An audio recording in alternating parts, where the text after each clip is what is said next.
or last month, and California last week confirmed that radical is... The threat from the Islamic State has three dimensions. One, they aspire to send operatives to attack the United States and its allies. Second, they aspire to attract people to come to their so-called caliphate to fight and achieve glory somehow from being in that savage place.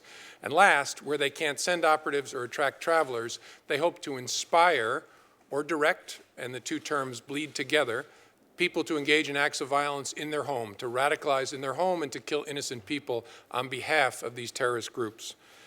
Were shot to death inside a women's health clinic in Colorado. In Paris, we saw one dimension of that threat, which was the sending of operatives to attack and kill innocent people. In San Bernardino, we saw last week a different dimension of the threat, which is the homegrown violent extremists, the radicalizing in place in order to kill innocent people on behalf of a foreign terrorist organization, to claim a foreign terrorist organization and try to give it credit for acts of violence. Problem, and you may have expressed that in your opening statement, the last part.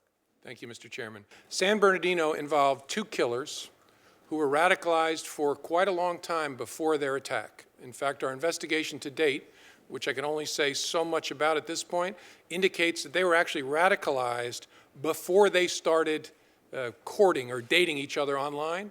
And online, as early as the end of 2013, they were talking to each other about jihad and martyrdom before they became engaged and then married and lived together in the United States.